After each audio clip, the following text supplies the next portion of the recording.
Laissez-moi à mon tour souhaiter la bonne fête des pères, puisque j'en suis un, et que les pères ont le droit d'être fêtés ce matin. Je veux aussi souhaiter la bienvenue à ceux qui nous rejoignent sur les réseaux sociaux et leur souhaiter aussi une bonne fête des pères.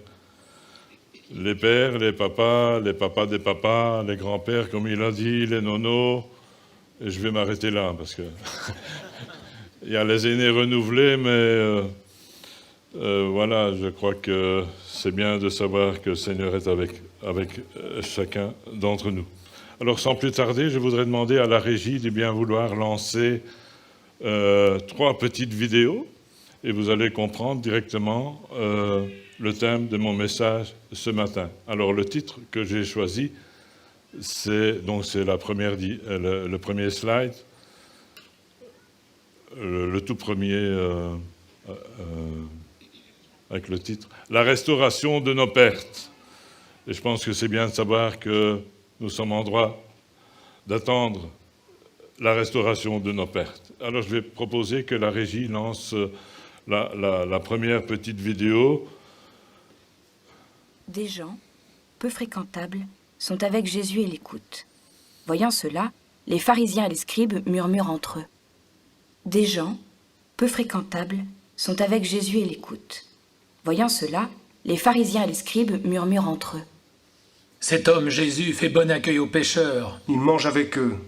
Alors Jésus leur dit cette parabole. Si l'un de vous a 100 brebis et qu'il en perd une, n'abandonne-t-il pas les 99 autres dans le désert pour aller chercher celle qui est perdue jusqu'à ce qu'il la retrouve? Quand il l'a retrouvée, il la prend sur ses épaules, tout joyeux, et de retour chez lui, il rassemble ses amis et ses voisins pour leur dire « Réjouissez-vous avec moi, car j'ai retrouvé ma brebis, celle qui était perdue. » Que veux-tu nous dire avec cette parabole?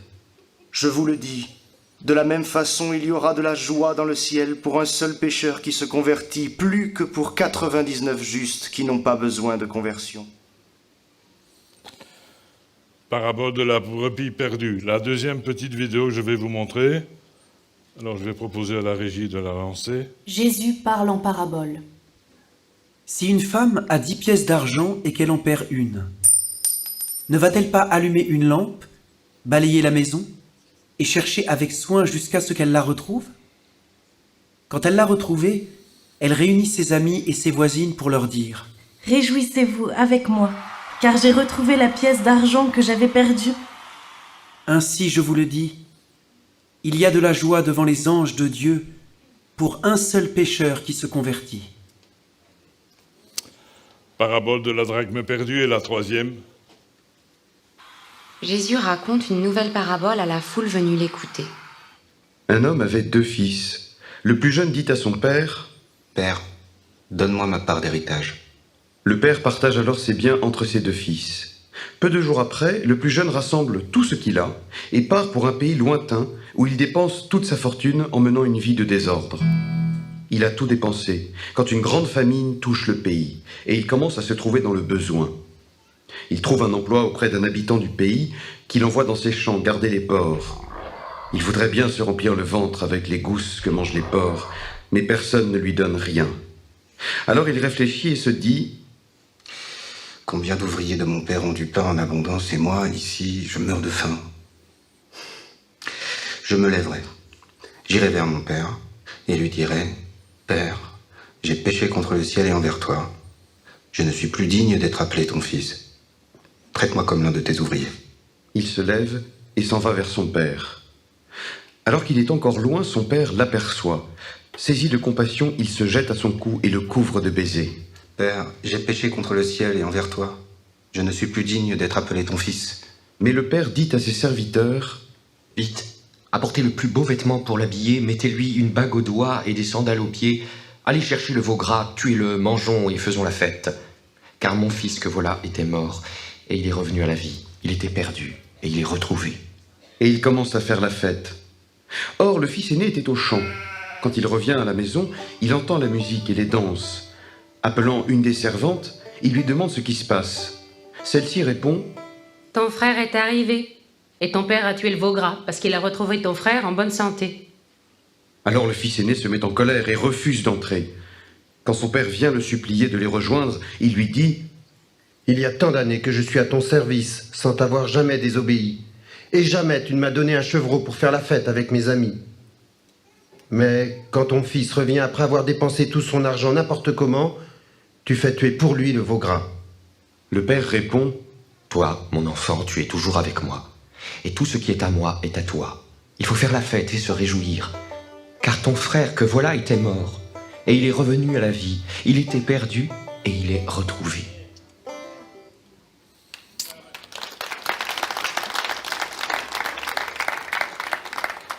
Alors, 3 paraboles qui sont dans le 15e chapitre de l'évangile de Luc. 3 paraboles où quelque chose se perd.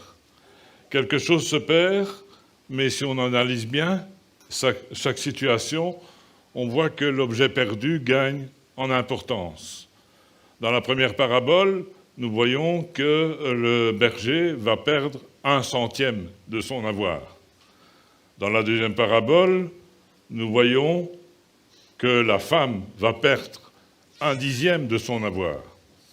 Et dans la troisième parabole, la plus longue, nous voyons que le père va perdre la moitié de son avoir.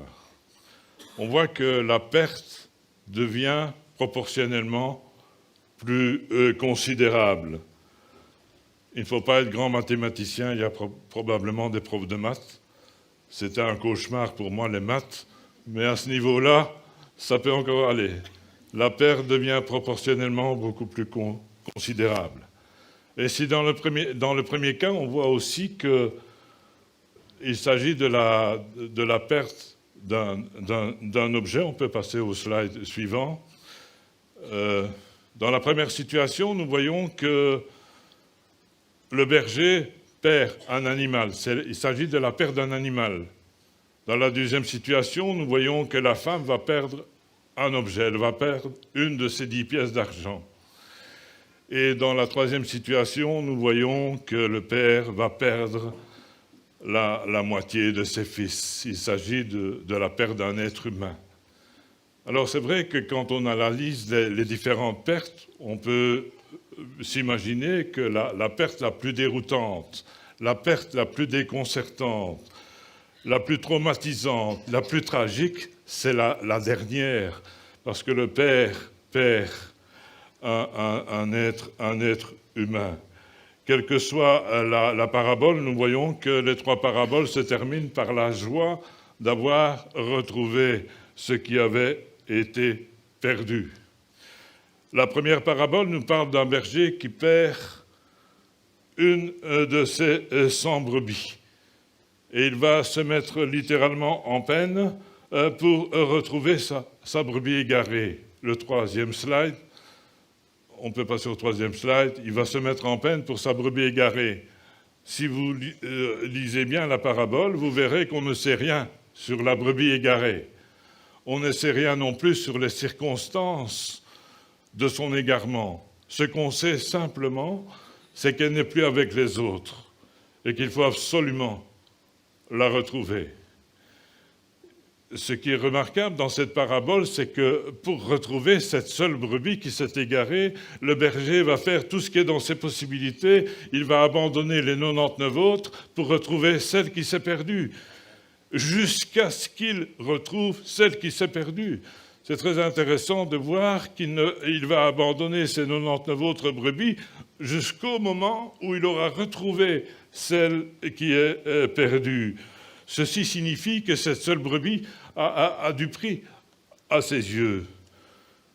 Se mettre en peine pour une brebis, ça paraît peut-être un petit peu démesuré. Pour un animal, ça paraît peut-être un peu exagéré. Mais je sais qu'il y a des frères et des sœurs parmi nous qui ont perdu un animal domestique il n'y a pas tellement longtemps. Nous avons aussi subi la même épreuve quand nous avions notre chien.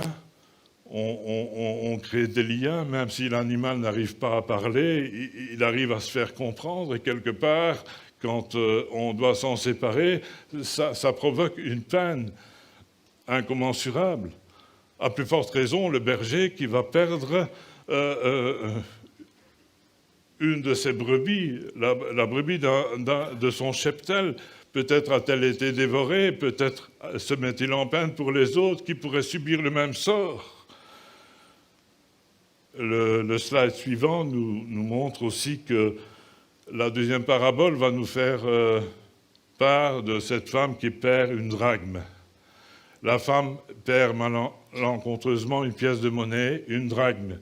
Une drachme, c'était une pièce d'argent qu'elle avait mise de côté, et on peut supposer que c'est après une journée pénible de travail qu'elle avait pu gagner cette drachme. Donc pour elle, la drachme, ça signifiait pas mal de travail, pas mal d'heures de travail.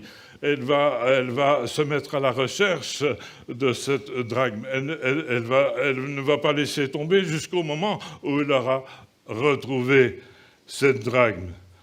Nous pouvons nous imaginer qu'à chaque pièce qu'elle pouvait voir sur son meuble, elle se souvenait des heures de pénibilité qu'elle avait passées pour gagner cette drachme.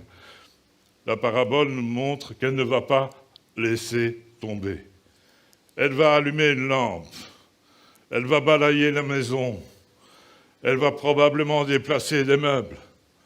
J'ai visité une famille qui avait surélevé ses meubles sur des planches à roulettes pour avoir plus facile pour nettoyer la maison.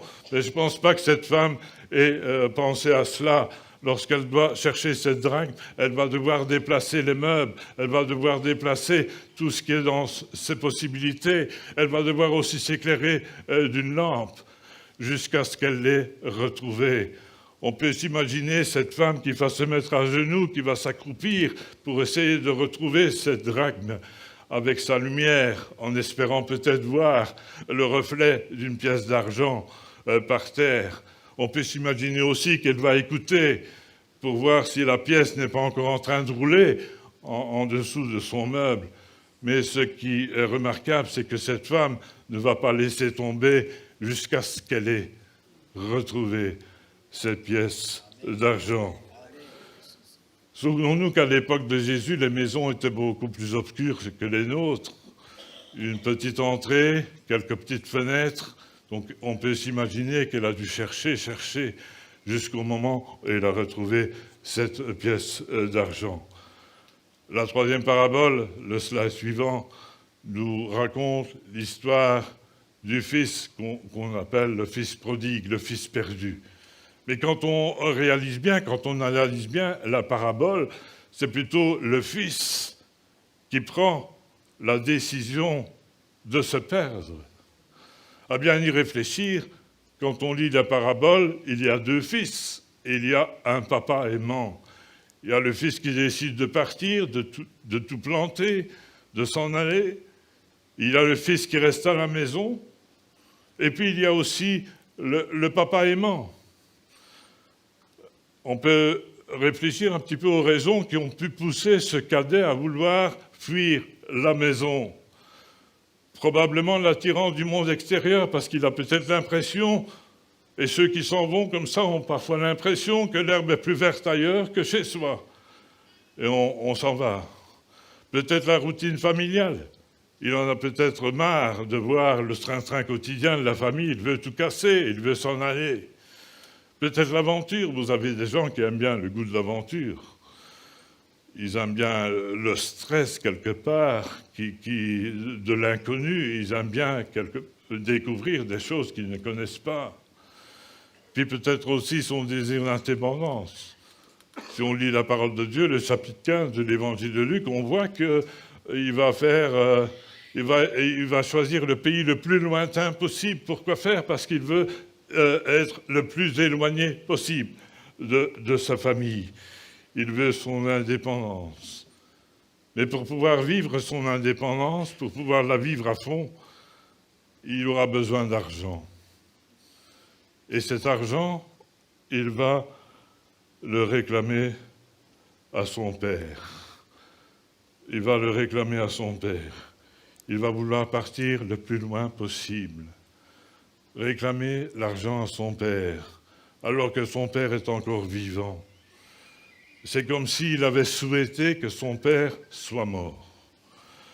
Et selon la tradition, à l'époque, le père aurait pu le blâmer, il aurait pu le rejeter, il aurait pu le maudire. Et je vais proposer qu'on passe à la diapositive suivante. Nous voyons les réactions du père. Il ne va pas le maudire, il ne va pas le blâmer, il va le laisser filer. Il aurait pu le maudire, alors il aurait pu le maudire, mais il ne va pas le faire. Quand on considère un petit peu le comportement du fils cadet, on voit qu'il va faire exploser toutes les normes, tous les principes, toutes les valeurs qui lui ont été inculquées pendant son adolescence, pendant son enfance. Vous avez peut-être dans votre famille des enfants qui s'en sont allés. Vous avez fait tout ce qui était dans vos possibilités pour lui donner une bonne éducation, une éducation religieuse selon les voies du Seigneur. Et finalement, il a décidé de tout planter et de s'en aller bien loin. Et l'épître de Paul aux Galates, c'est Paul qui parle, qui rappelle ceci: vous couriez bien, mais qui vous a arrêté pour vous empêcher d'obéir à la vérité. Et la parole de Dieu complète: cette influence ne vient pas de vous, ne vient pas de celui qui vous appelle. Autrement dit, elle vient de celui qui veut notre perte. Et ce matin, il est bon de réaliser que si des gens s'en sont allés, c'est parce que l'ennemi n'a pas voulu qu'ils continuent à profiter du cadre de vie que vous leur aviez préparé. Le Père ne va pas le maudire, le Père va le laisser filer. Le Père va lui donner sa part d'héritage qui lui revient. Même si cela le fait souffrir, il va le laisser partir. Il en est de même de notre Père céleste. C'est la fête des Pères aujourd'hui. Il en est de même de notre Père céleste. Il y en a peut-être certains qui se sont taillés, qui se sont littéralement laissés subjuguer par d'autres priorités. Ils sont partis.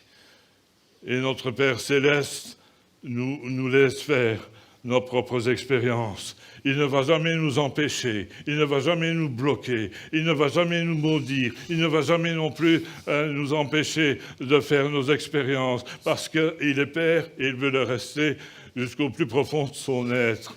Le Père céleste ne va jamais nous empêcher de faire quoi que ce soit. Il y a peut-être des familles dont les enfants ont fait valser en éclats, ont fait exploser toutes les normes. On fait exploser aussi tous les principes que vous leur aviez inculqués. Et finalement, vous vous sentez quelque part responsable, mais ils s'en sont allés pour faire leur propre volonté, pour faire leur propre vie. Ils ne sont pas encore revenus.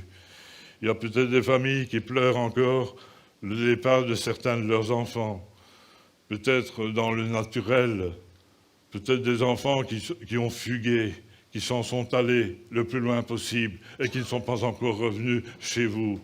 Et vous êtes en train de pleurer. Il y a un psaume qui nous rappelle que celui qui sème avec larmes recueillera avec chant d'allégresse. Alors c'est bien de savoir cela. Celui qui sème avec larmes va recueillir avec chant d'allégresse, alors que vraiment nous puissions continuer à prier pour ceux qui s'en sont allés et qui sont partis le plus loin possible. Vous courriez bien, mais qui vous a arrêté, cela ne vient pas de vous, de celui qui vous appelle, mais du malin.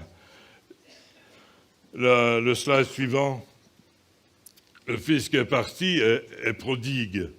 Le fils prodigue, on ne s'imagine pas toujours ce que ça veut dire, mais le terme prodigue, ça veut dire qu'il est extravagant dans sa débauche.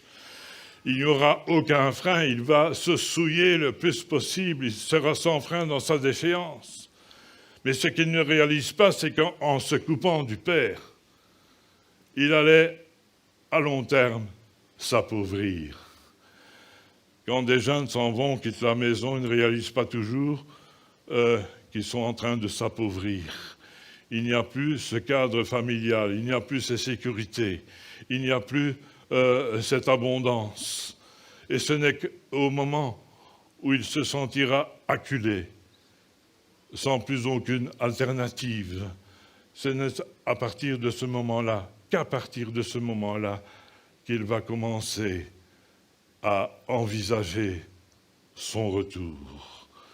Il est très important de réaliser que ce n'est qu'au moment où celui qui est parti aura touché le fond qu'il reviendra à la maison.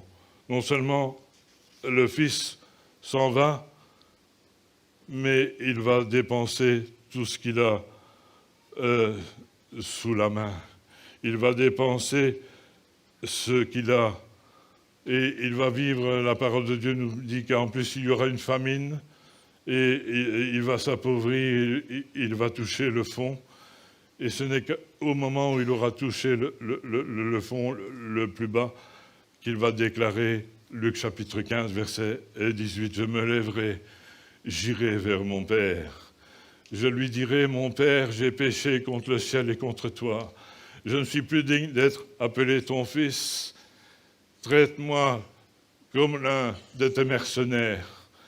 Traite-moi comme l'un de tes mercenaires. Tant que ressource le Fils aura, il ne pensera pas à revenir. Parce que l'homme, tant qu'il a des béquilles, il va s'en servir pour essayer de se relever, pour essayer d'aller plus loin. Tant qu'il aura des béquilles, il ne va pas penser à revenir. Mais à partir du moment où il aura touché le fond, il va penser, envisager son retour. J'irai vers mon Père. Ce que nous devons réaliser ce matin, c'est que le Fils va beaucoup cogiter. Il va beaucoup réfléchir à ce qu'il va faire. Il va beaucoup réfléchir à la manière dont il va devoir le faire. Mais ce que nous devons réaliser ce matin, on peut passer au slide suivant, c'est que ce n'est jamais facile de revenir quand on a quitté la maison. Ce n'est jamais facile parce qu'il y a la crainte d'être refoulé. Il y a aussi la crainte d'être sermonné.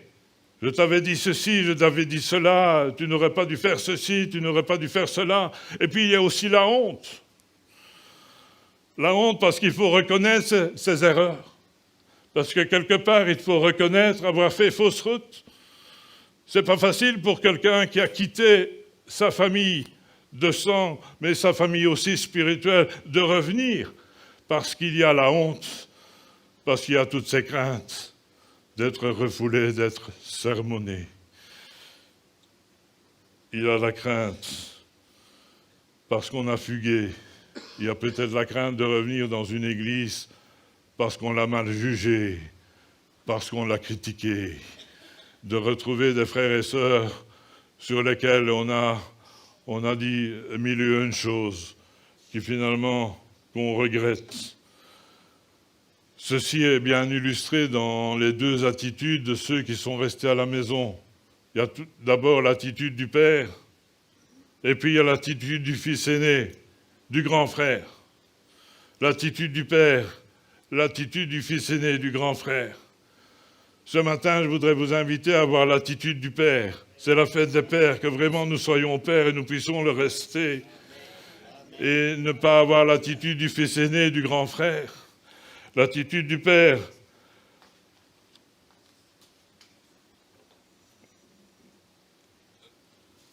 Le slide suivant. L'attitude du père. La parole de Dieu nous dit, comme il était encore loin, son père le vit et fut ému de compassion. Il courut se jeter à son cou et le baisa. On peut s'imaginer que le papa a arpenté la terre 24 heures sur 24, qu'il a été à la fenêtre, qu'il a été dehors, qu'il a fait un va-et-vient perpétuel, jusqu'au moment où il va voir son fils revenir. Et à partir du moment où il va le voir au loin, il va courir, se jeter à son cou. Il court aussi vite que possible. Autrement dit, le fils, à ce moment-là, il est déjà pardonné. Il n'a pas dû faire sa confession. Il avait pensé devoir se confesser à son père. Son père ne va même pas lui laisser le temps de le faire. Son père va le pardonner. Il ne va faire aucune enquête, il ne va faire aucun reproche. Il va écouter la confession de son fils. Et il va seulement écouter la confession de son fils après l'avoir pardonné. Et ce qui est remarquable, on peut passer au slide suivant, c'est que la confession de son fils, elle est un petit peu abrégée. Luc chapitre 15, verset 21, le fils lui dit « Mon père, j'ai péché contre le ciel et contre toi, je ne suis plus digne d'être appelé ton fils. » Il ne va pas jusqu'au bout de sa confession. Le père ne lui laisse même pas le temps de le faire. Il ne lui laisse pas le temps de terminer la confession, d'écouter la confession de son fils. On peut dire que le père, il est prodigue, qu'il est sans limite, qu'il est extravagant dans son pardon, même dans son porte-monnaie. Il va ne pas lésiner sur la dépense. Luc chapitre 15, versets 22-23, le père dit à ses serviteurs, « Apportez vite la plus belle robe et l'en revêtez. Mettez-lui un anneau au doigt et des souliers aux pieds. Amenez le veau gras et tuez-le. Mangeons et réjouissons-nous, car mon fils que voici était mort. Et il est revenu à la vie. Il était perdu. Et il est retrouvé. Il est retrouvé. Il va lui donner la plus belle robe. C'est un nouveau vêtement. Son vêtement était souillé. Il avait été au plus bas dans la débauche. Mais le père, il est là pour lui dire, « Fils, je te donne un nouveau vêtement, un vêtement blanc. » Pour les dinosaures, il y a un chant qu'on chantait auparavant, un vêtement blanc, une harpe d'or, un beau palais, une couronne. Il y en a peut-être certains qui s'en souviennent. Voilà, la plus belle robe, le nouveau vêtement, il était souillé, mais maintenant il a reçu un vêtement immaculé, un anneau au doigt. L'anneau, c'est le symbole d'une alliance, l'alliance, l'anneau d'un contrat entre deux personnes. Autrement dit, il les accorde de faire une nouvelle alliance, de le réintégrer dans sa famille, de lui permettre un nouveau départ.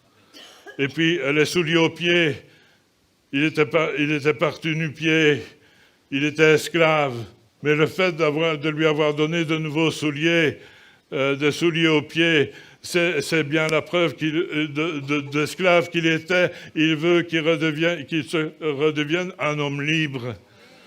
Et le veau gras, c'est la comparaison avec la disette. Il avait connu la disette, il avait connu le plus profond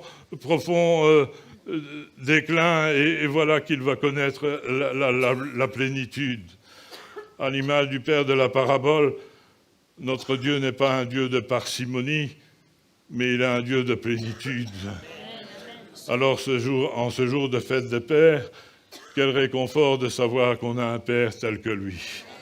Parce que même si nous péchons, même si nous commençons, même si nous faisons des erreurs dans notre vie, il est Père et il veut le rester.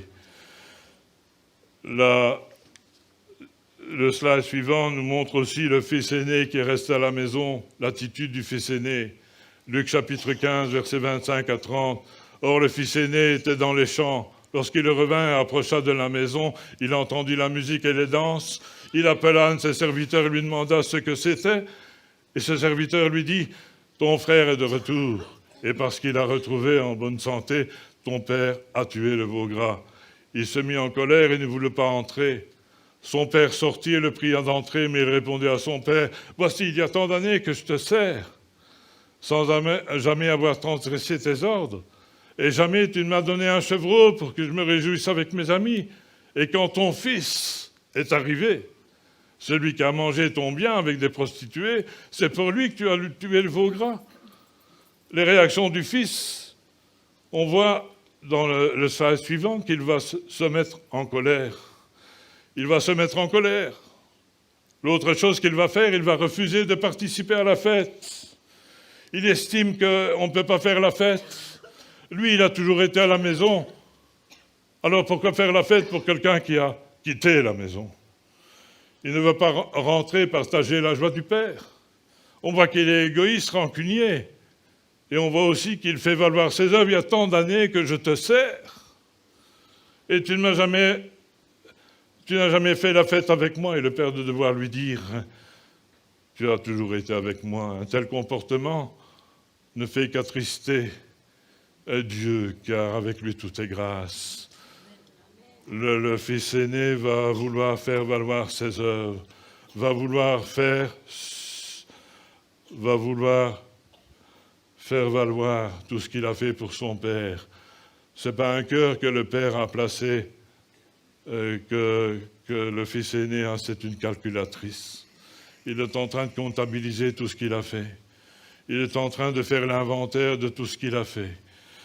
Et il ne se rend pas compte que, comme l'épître de Paul aux Éphésiens le déclare, c'est par la grâce que vous êtes sauvés, par le moyen de la foi. Et cela ne vient pas de vous, c'est le don de Dieu. Ce n'est point par les œuvres, afin que personne ne se glorifie. Le Père, le Fils aîné, va comptabiliser ses œuvres. Ce que nous devons réaliser ce matin, c'est qu'un tel comportement ne fait qu'attrister Dieu. Le slide suivant nous montre que, bien que le fils aîné paraissait être un fils qui vivait selon les préceptes du père, le fils aîné, en tout cas, il paraissait rangé. C'est vrai qu'il faisait peut-être la volonté du père. Il paraissait obéissant. Il paraissait serviable. Mais en fait, il était égoïste. Il est rancunier, il est sans cœur. Il faut cette épreuve, cet épisode du retour du fils cadet pour se rendre compte que son cœur, c'était un cœur égoïste, que c'était un rancunier, que c'était un homme sans cœur. Et Luc chapitre 15, verset 30 nous dit même, quand ton fils est arrivé, celui qui a mangé ton bien avec des prostituées, c'est pour lui que tu as tué le veau gras. Il ne dira pas quand mon frère est arrivé, quand ton fils est arrivé. Ça veut dire que quelque part, il a pris des distances par rapport à son frère. Il ne peut pas accepter que son frère rentre à la maison. Il se considère un petit peu comme un étranger par rapport à son frère. Le slide suivant, nous voyons qu'il ne peut pas considérer que son père fasse la fête parce qu'il n'a rien à se reprocher, alors que son frère a fait les 400 coups. Ce qui est remarquable dans la parabole, c'est que le père, il y a le fils cadet, mais il y a aussi le fils aîné. Son père l'aime autant que le frère cadet. Luc chapitre 15, verset 31, « Mon enfant, lui dit le père, tu es toujours avec moi, et tout ce que j'ai est à toi. » Les deux frères, pour le père, sont sur le même pied d'égalité, aussi bien celui qui reste à la maison que celui qui a fui la maison. Le père ne fait aucun reproche au cadet quand il revient, mais le frère ne fait non plus aucun reproche à l'aîné quand il refuse de rentrer dans la maison et de faire la fête. Ça veut dire quoi? Ça veut dire que le père est plein de patience, de longanimité à l'égard de ses deux fils. Pour lui, il n'y a aucune différence entre celui qui est parti et celui qui est resté. Ceci signifie que il les aime tous les deux de la même manière. Alors le slide suivant nous montre que Dieu aime ses enfants de la même manière. Aussi bien ceux qui sont à l'intérieur de la maison, nous qui sommes ici présents ce matin, mais il aime aussi ceux qui en sont allés pour des raisons diverses. Même ceux qui sont passés ici, dans cette église, et qui s'en sont allés, Dieu les aime toujours du même amour. Il n'a pas changé d'un iota à leur égard. Et ceci signifie tout simplement que, aussi bas que nous soyons tombés, comme le fils cadet, aussi haut que nous soyons placés, comme le fils aîné, Dieu n'a jamais cessé de nous aimer. Le slide suivant, je voudrais surtout que nous puissions, avant de conclure, réaliser que si les trois paraboles font état de la joie d'avoir retrouvé ce qui avait été perdu, il y a une différence notoire entre les deux premières paraboles et la troisième. Dans le premier cas, c'est le berger qui retrouve sa brebis. L'initiative, elle revient au berger. Le berger va chercher sa brebis, il la retrouve. Dans la deuxième parabole, c'est la femme qui retrouve sa drague, mais elle va faire tout ce qui est dans ses possibilités pour retrouver la pièce qui a été perdue. Mais dans la troisième parabole, c'est le fils cadet qui doit faire la démarche de revenir. On n'a aucune prise, apparemment, sur le retour du fils cadet. Le père n'a pas été par monts et par vaux pour chercher le fils cadet, Mais ce que nous pouvons faire, si on n'a aucune prise sur le retour de ceux qui se sont éloignés, c'est d'intercéder pour que le Saint-Esprit fasse son travail dans les cœurs de tous ceux qui se sont allés dans le Saint-Esprit. Le Saint-Esprit qui doit faire son travail. Je voudrais vous inviter à intercéder après la lecture d'une anecdote dont les dinosaures se souviennent peut-être. Il y a quelques dinosaures parmi nous. Mais quand le prince Laurent s'est marié avec Claire, il est un prêtre qu'on a appelé le prêtre de Loubard, le prêtre Guy Gilbert, qui a raconté une histoire.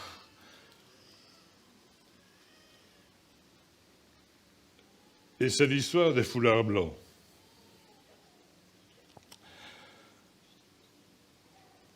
Un adulte de 20 ans avait sali ses parents. Une affaire qui détruit un peu la réputation des parents. Et le père dit à Jean, qui avait sali sa famille, « Jean, fous le camp. Et ne remets plus jamais les pieds ici dans la maison. » Alors, Jean est parti la mort dans l'âme, mais il est parti. Et puis, quelque temps plus tard, il s'est dit « Je suis vraiment une ordure, je suis vraiment un salaud. Alors je vais demander pardon à mon père. » Mais il avait tellement peur, son père le jette de la maison. Alors il lui écrit et dit « Papa, je vous ai sali. Je te demande pardon. Je voudrais t'en revenir à la maison. Je t'écris, mais je ne mets pas d'adresse. J'ai tellement peur que tu me dises non. Si tu me pardonnes, mets un foulard blanc, je t'en prie, sur le pommier devant la maison. Tu sais, la grande allée des pommiers qui conduit à la maison, mets un foulard blanc sur le dernier pommier. » Et puis, quelque temps plus tard, il dit à son frère et ami Marc, « Je t'en supplie, Marc, accompagne-moi. Accompagne-moi, je t'en supplie. Voilà ce qu'on va faire. Je te conduis jusqu'à la maison. À 500 mètres de la maison, tu prends le volant. Je me mets à côté à la place passager. Je ferme les yeux. Lentement, tu descends l'allée des pommiers. Tu t'arrêtes. S'il y a un foulard blanc, je foncerai à la maison. S'il n'y a pas de foulard, jamais plus je ne reviendrai. » Alors, ainsi dit, ainsi fait. 500 mètres. Jean donne le volant à Marc. Jean s'assied à la place passager, ferme les yeux, et lentement, la voiture descend la grande allée des pommiers jusqu'au dernier pommier devant la maison. Et Jean, les yeux fermés, dit à Marc, « Je t'en supplie, Marc, mon père a-t-il mis le foulard blanc dans le pommier devant la maison ?»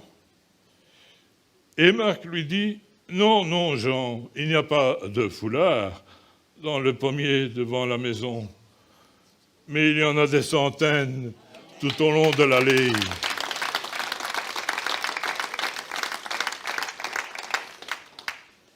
Ce matin, je voudrais vous inviter à ne pas être légaliste comme le fils aîné, à ne pas avoir la dureté de cœur du fils aîné, mais à être prodigue dans notre pardon, à accueillir sans jugement ceux qui se sont éloignés, ceux qui ont tout bousillé, même ceux qui nous ont blessés, ceux qui nous ont peut-être attaqués, ceux qui ont peut-être cassé du sucre sur notre dos, que nous puissions les accueillir, sachant que tout ce qu'ils ont dit, tout ce qu'ils ont fait, ne vient pas de celui qui les a appelés, mais du malin. Alors que vraiment nous puissions être comme ce Père prodigue dans notre pardon. Peut-être d'enfants qui doivent revenir par rapport à leurs parents, peut-être de parents qui doivent revenir et renouer le contact avec leurs enfants. Il y a deux passages, et c'est le slide suivant, Est-ce que nous sommes prêts à revoir des personnes qui ont coupé toute relation avec notre famille? C'est la question que je veux vous poser ce matin, notre famille de sang, mais aussi notre famille spirituelle. Il y a 2 passages de conclusion qui doivent nous pousser à prier, à intercéder pour que les choses changent. L'Épître de Paul aux Colossiens déclare au chapitre 3 et au verset 2 « Affectionnez-vous aux choses d'en haut et non à celles qui sont sur la terre ». Et le passage de 1 Corinthiens, chapitre 15, verset 46, déclare « Ce qui est spirituel n'est pas le premier, ce qui est animal, c'est ce qui est spirituel qui vient ensuite. » Autrement dit, il faut qu'en tant que peuple de Dieu, nous puissions comprendre qu'il y a le naturel, mais il y a aussi le spirituel. Il y a le naturel et il y a le spirituel. Il y a des choses qu'on peut faire dans le naturel qui peuvent avoir des répercussions dans le naturel. Bien que la parole de Dieu nous enseigne à fixer nos regards sur le spirituel, il est important de ne pas oublier le naturel. Et je dirais, le slide suivant, qu'il y a une forte corrélation entre les deux. Et pour ce faire, pour bien me faire comprendre, je vais citer simplement l'Épître de Paul à Colossiens, au chapitre 2, au verset 15. Il a dépouillé les dominations et les autorités et les a livrées publiquement en spectacle en triomphant d'elles par la croix. Ça veut dire quoi? Ça veut dire qu'il a fallu que Jésus, dans le naturel, soit crucifié et des clous dans ses mains et dans ses pieds, soit crucifié dans la naturelle pour qu'une bombe atomique explose dans le spirituel. Ce n'est qu'au moment où Jésus va mourir sur la croix, dans le naturel, que les dominations, tout ce qui est dans le spirituel, seront vaincues, seront dépouillées et seront réduites à néant. Alors le slide suivant, c'est la question que je voulais vous poser. Est-ce que nous soupirons à voir les rétrogrades revenir? Est-ce que nous soupirons à voir des enfants, des parents renouer avec notre famille de chair? Il y a peut-être des enfants qui ne parlent plus à leurs parents depuis des années. Est-ce que nous voulons les revoir? Est-ce que nous voulons voir des enfants de Dieu, jeunes ou plus âgés, renouer avec notre famille spirituelle? Sachant que tout ce que nous faisons dans le naturel a des répercussions dans le spirituel, je voudrais vous inviter à déclarer et à proclamer ensemble le retour de ceux et de celles qui se sont écartés de notre famille spirituelle. Et je voudrais vous inviter, si vous avez vraiment le désir de voir des gens revenir dans votre famille, dans notre Église, à vous tenir debout et à proclamer le retour dans le nom de Jésus. Et ce matin, je voudrais vous inviter, vous n'avez peut-être pas de foulard blanc, vous n'avez peut-être rien sous la main, alors l'équipe de louange peut revenir. Vous n'avez peut-être, mais vous avez peut-être un mouchoir ou quelque chose comme cela que vous voulez agiter. Le papa de cette histoire du prêtre Gilbert, il avait mis des foulards blancs dans les arbres tout au long de l'année pour signifier, pour montrer qu'il était prêt à revoir son fils.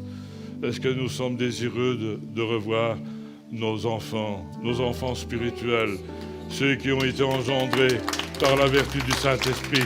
Alors si vous avez quelque chose sous la main, je vais proposer que nous puissions prier ensemble pour voir ces enfants revenir. Alors moi j'ai un mouchoir ici.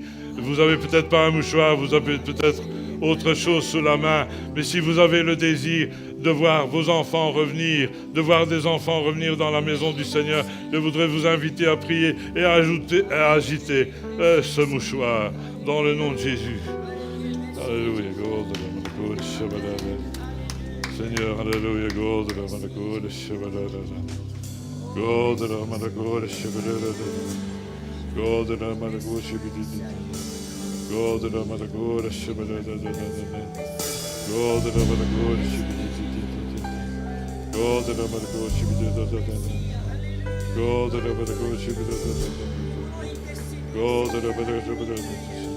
Seigneur, ce matin, nous voulons nous présenter devant toi. Seigneur, nous voulons te remercier, Seigneur, parce que, Seigneur, tu es Père. Tu es un Père extravagant. Seigneur, tu es un Père qui pardonne. Tu es un Père, Seigneur, qui touche les cœurs. Et Seigneur, ce matin, nous voulons te prier pour tous ceux qui se sont égarés, tous ceux, Seigneur, qui se sont écartés de notre famille de sang. Et comme, Seigneur, le Père l'avait fait dans l'anecdote de l'histoire de ce matin, nous voulons agiter notre mouchoir et déclarer, Seigneur, ce matin, que nous sommes prêts à revoir tous ceux qui se sont écartés. Seigneur, tous ceux qui sont partis, même s'ils nous ont blessés, Seigneur, même si, Seigneur, ils ont dit n'importe quoi, Seigneur, à notre sujet, Seigneur, nous sommes prêts de le revoir. Seigneur, toi, tu as pardonné à tes ennemis, et Seigneur, nous voulons pardonner ce matin à nos ennemis. Nous voulons te demander, Seigneur, de ramener ceux qui se sont écartés dans le nom de Jésus, Seigneur. Nous voulons te remercier parce que tu es un Dieu de longanimité. Seigneur, tu es un Dieu de miséricorde. Et ce matin, Seigneur, aussi bas que nous soyons tombés, Seigneur, tu es là pour nous revoir, tu es là pour nous recevoir. Aussi haut que nous nous soyons placés, Seigneur, tu nous aimes tels que nous sommes. Seigneur, en ce jour de fête des Pères, Seigneur, nous voulons te fêter et nous voulons te dire combien nous t'aimons, Seigneur, parce que tu es un Père, Seigneur, plein de miséricorde à notre égard. Seigneur, merci pour ta présence, merci pour ta puissance, merci, Seigneur, pour tout ce que tu veux faire dans le cœur de ceux qui sont encore à l'extérieur. Merci, Seigneur, parce que tu veux les ramener dans ta maison, dans le nom de Jésus, Seigneur. Amen, Jésus.